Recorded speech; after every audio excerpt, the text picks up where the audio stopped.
Dick Cheney and the neocons try to kill the Iran deal.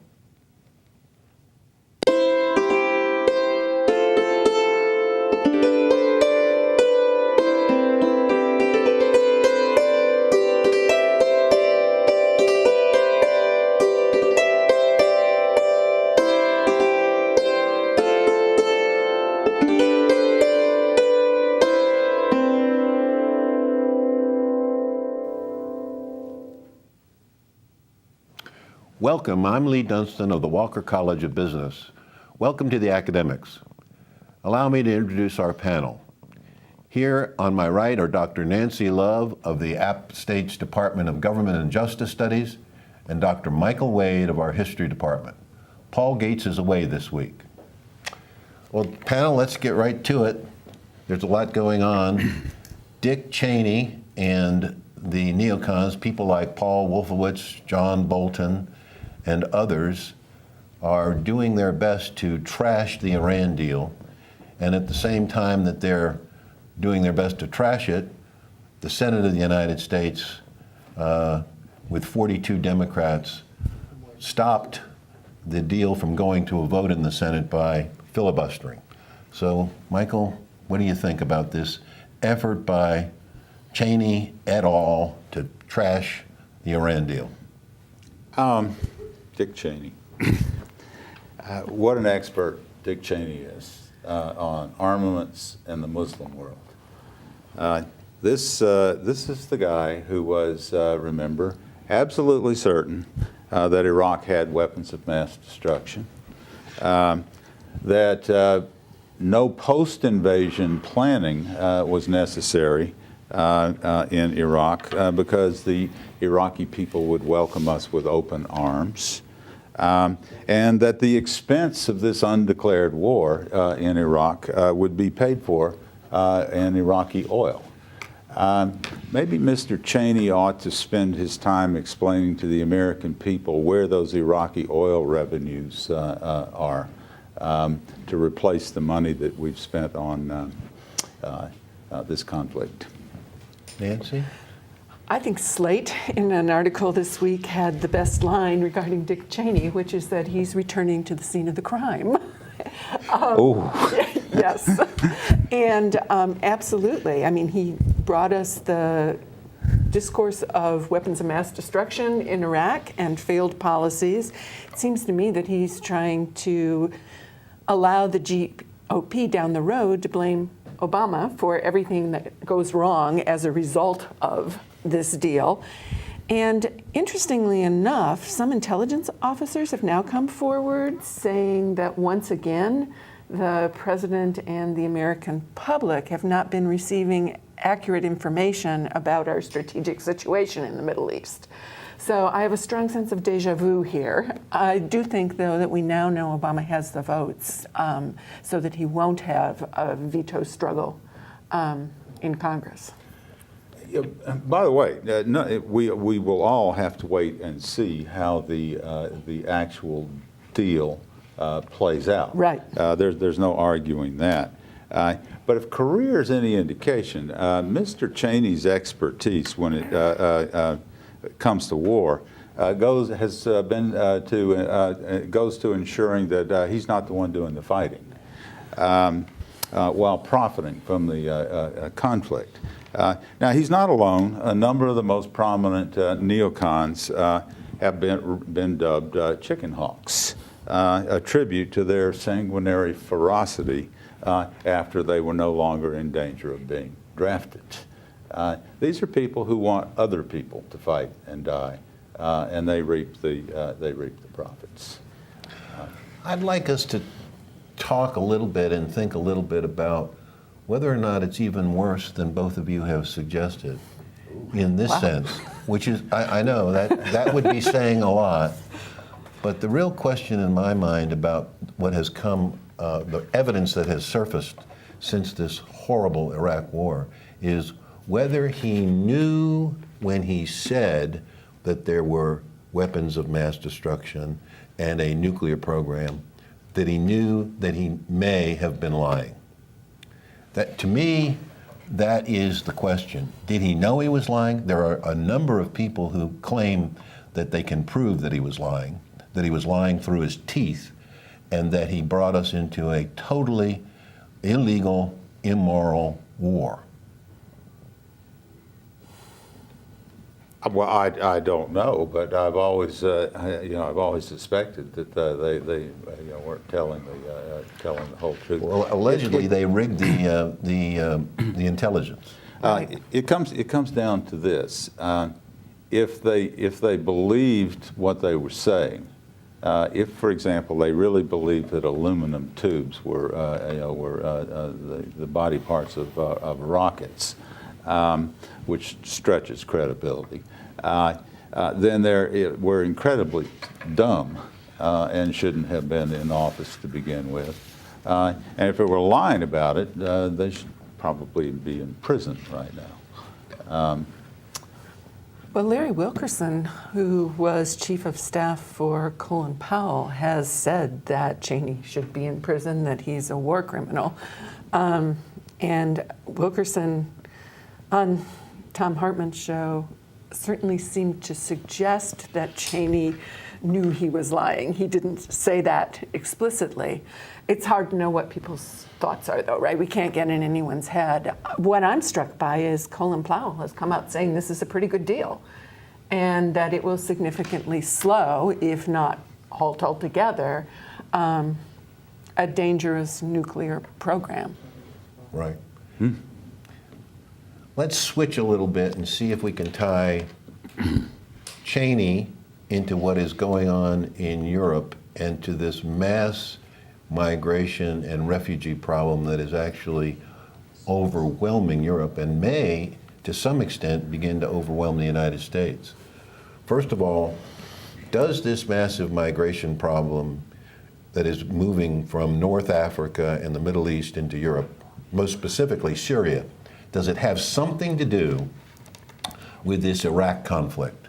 Or does it have everything to do with the Iraq conflict and the aftermath? I don't think it has much at all to do with the Iraq conflict. The more likely tie is Arab Spring, which was set off in Egypt by riots over food price hikes, resulting from the rapidly evaporating cushion between human populations and crop production capabilities globally. There were food riots, and it spread from there, notably to Libya and then to Syria.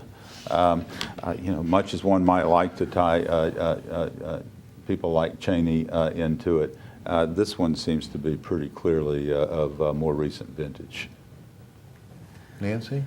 I would say yes and no. I mean, exacerbated by the instability in the region now. Yeah. And the UN has registered 4 million Syrians alone who are refugees. I think we have to look at our foreign policy, our security issues in the Middle East more generally to explain this situation. But I agree with you that we're also looking at climate refugees. That is what John Kerry has begun to talk about, and that's a broader issue. It extends well beyond the Middle East. If you want to look at longer-term causes for this, longer term than Arab Spring, historically the biggest responsibility goes to Britain and France, who engineered the post-World War I League of Nations mandate system, which gave France control of Syria and present-day Lebanon.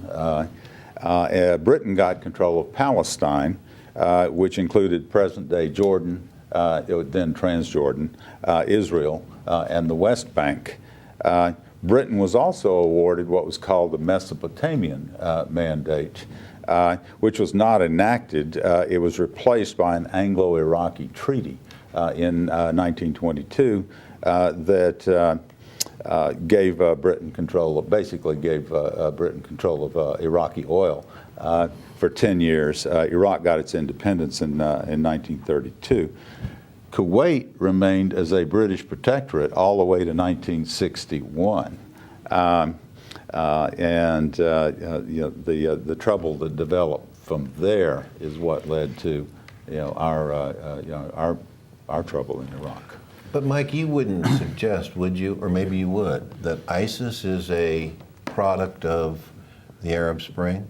ISIS is more a product of what was going on as a result of the essentially the tribal Shia Sunni total conflagration that grew out of the Iraq misbegotten war. Let me see if I can filter that. No, I really wouldn't suggest that ISIS is the direct result of Arab Spring. It's more generally a result of Islamic fundamentalism, and it provided Iran with an opportunity to take advantage of turmoil in Iraq. Yes, the Iranian government is composed of fundamentalists, but it's worth remembering that fundamentalists or not, what they want in Iraq is their brand of Islam in power. It just makes good realpolitik sense for them to want that. So no, I wouldn't try to link that necessarily to Arab Spring. Nancy? Now that you've mentioned ISIS, right, President Obama has suggested that the U.S. increase the number of refugees we accept next year from currently 1,500 to 10,000.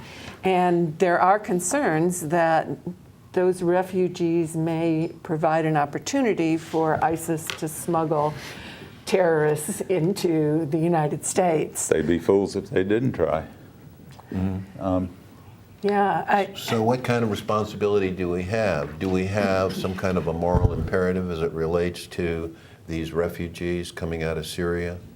I think we do. I don't think so. No? No. Well, good. Let's explore that. You say no, Michael. Nancy says yes. Well, you said moral imperative. Two things. If as I've suggested, the crisis emanates from Arab Spring, we were not cause of Arab Spring. So as far as it goes, I don't see a link there. The other thing is that Americans have consistently imagined that immigration to this country was about American generosity, when in fact it has by and large been about acquiring cheap labor and exploiting it for as long as they could. So I just don't. I don't see a moral imperative, and I don't necessarily think it makes good political sense, given that an organization like ISIS might well try to use Nancy, this. moral imperative or not, you seem to think that we do need to be taking in some refugees. I do, and I will say that I think it's a moral imperative to provide humanitarian aid. That can be a combination of aid to the region and increased numbers of refugees. Historically, we've been a nation that has offered political asylum, which I think is arguably what some of these refugees need and seek. And I think that's a sign of our greatness. Well, then let's challenge Mike a little bit. If the Germans are going to take in arguably 800,000 of these refugees, why is it okay for the United States to limit itself to 10,000? I don't know that I have a really good counter to that.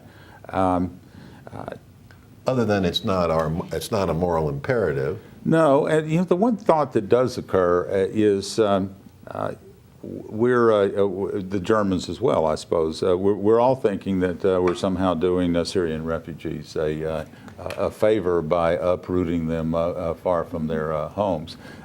Clearly, when you consider that the alternative is these camps, that can't be carried very far. Right. But I think it might be better on balance to find ways to resettle them closer to their ancestral homes against the day when they might want to return. Which gets me to the question that I wanted to ask both of you, which is, why aren't the Gulf states putting up more money, putting up more camps, and taking in more of these refugees? Well, how much can they do? I mean, Lebanon and the Gulf states. Too small. too strapped environmentally. These are people with very scarce water supplies, for one thing. They can't just take in. It's not so simple as I don't want another tribe. Well, it could be partly that, but I think practically speaking, it just presents enormous difficulties for small states. One of the reasons the Hungarians have been so recalcitrant is that Hungary is among the poorest of the European community nations. They don't have a lot to give away. Arguably, the Gulf states have got money, but what they don't have is the other resources, water being one of them. Okay, I venture to say that we will revisit this numerous times in the next months, because this problem is not going away. It's only going to get much, much worse. Looks that way. With many more facets to it. Nancy, Kim Davis is out of jail. She's the clerk in Rowan County, Kentucky, who claimed that she would not permit her name to be on marriage licenses of same-sex married couples, and she's out of jail. What about this lady? Well, we don't know what the next step is. She's out of jail. She hasn't gone back to work. And she said that the accommodation she was offered, which was to have clerks issue the licenses, which they are doing in her absence, is not acceptable to her. So if she returns to work next week, we're going to find out what the next step is. What I think is interesting right now is how the GOP candidates who are not front runners or were not front runners are trying to use this to position themselves in the media. And Trump, I think in this case, in his wisdom, I know we've had some debates about that, has basically said it's the law of the land. She must issue these licenses.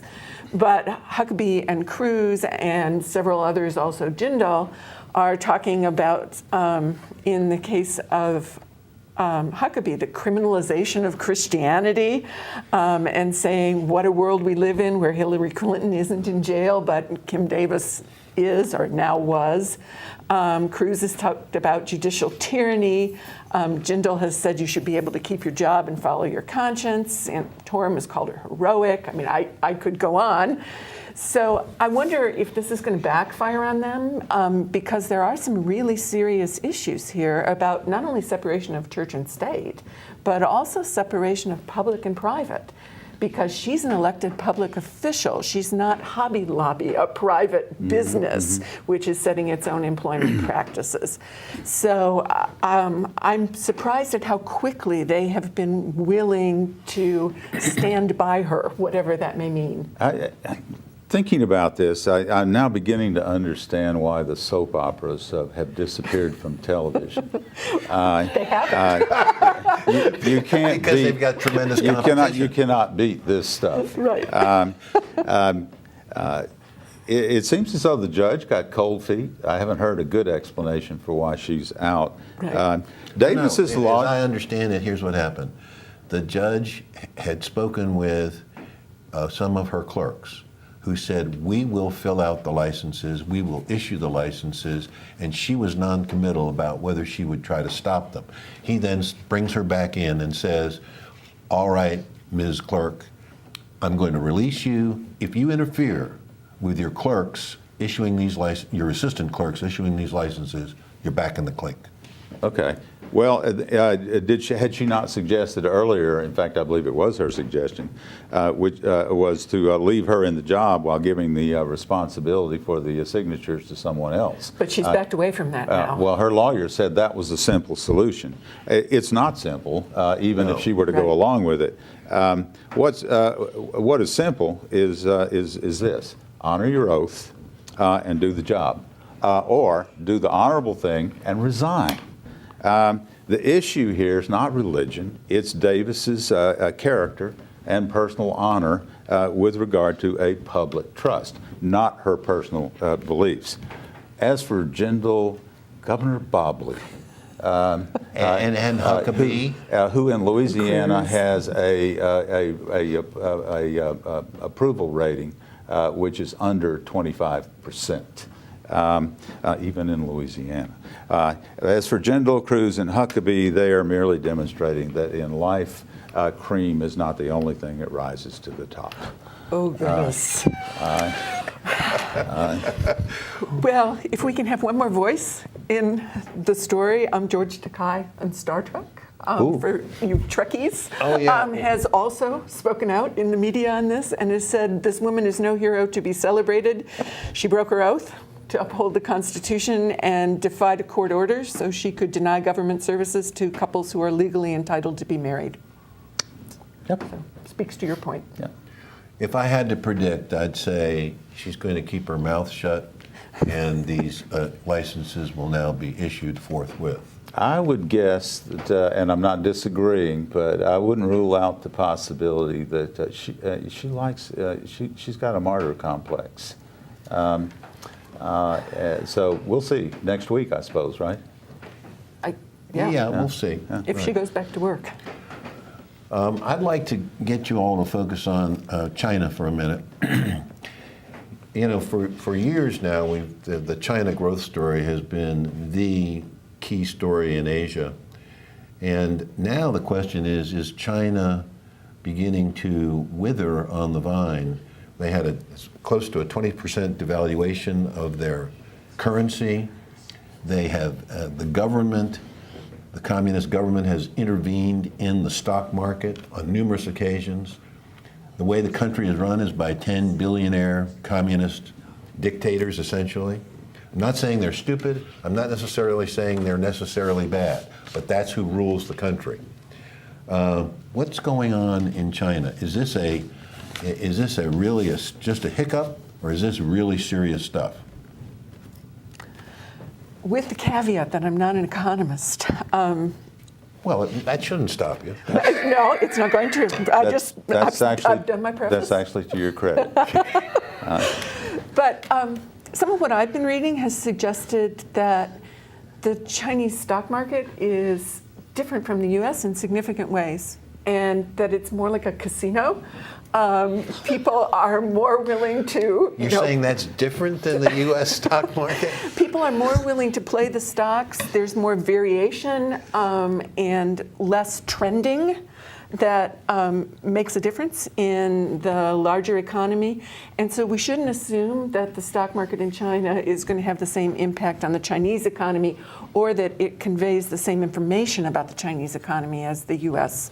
stock market does at home. Mm-hmm. So maybe we could have this volatility on the stock market with the economy continuing to have modest growth. Mm-hmm. Rhetorical question first. Your question about 10 billionaires calling the shots. How many do we have calling the shots? Oh, I knew you were going to say that. I knew I was a straight man for that line. I could tell. But to answer your larger question, rising or withering, it's withering. And it's only going to get worse. Really?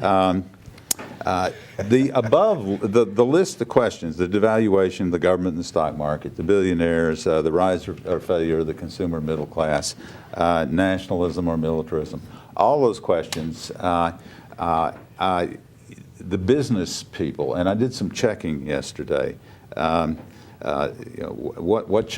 are China's problems? One man who is a professor jointly at Penn's Wharton School of Business and at Cal Berkeley's Haas Business School gave a list of 10 pretty credible looking things. All of them deal with symptoms rather than causes.